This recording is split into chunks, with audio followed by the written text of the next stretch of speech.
لە سەرۆکی کۆنفیدراسیۆنی سویسرا دیدیەر بۆرخاڵتەر بۆ سەرۆک کۆماری عێراق جەلال تاڵەبانی 6/2/2014 بێرن. جەنابی جەلال تاڵەبانی سەرۆک کۆماری عێراق بەغداد.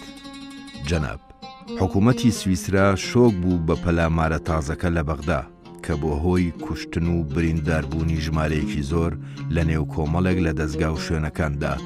وەزارەتی کاروباری دەرەوەش کرا بۆ ئامانج وەکو یەکێک لە سومبلی دەستگا و بنکەکانی دیبلۆماتی حکوومەتەکەتان. وەکو سەرۆکی کۆنفیدراسیۆنی سویسرا و سەرۆکی بەشی دەرەوەی وڵات، ئەمەوێت بە ناوی سویسراوە بەقوڵی هاوسۆزی و هاوخەمی خۆم دەرببڕم بۆ حکوومەتەکەت و خێزانی قوربانیەکان. حکوومەتی سویسرا بە توندی ئیدانەی ئەم پەلامارە کێر و خوێناویەی سەر وڵاتەکەتانەکات. بە هیواین و چاوەڕوانین کە تاوانبارەکان بدرێن بە یاسا. ئەمەوێ دەم دەرفەتە بقۆزمەوە بۆ دەربڕینی هاوبەشیمان لەگەڵ حکوومەتەکەتان بۆ بەدەستێنانی ئاسایش و ئاشتی بەردەوام. سویسرا بەردەوام دەبێت بۆ یارمەتیدانی هاوڵە نێودەوڵەتیەکان لە دژی تیرۆریزم. دیدیەر بۆرخاڵتەر، سەرۆکی کۆنفیدراسیۆنی سویسرا.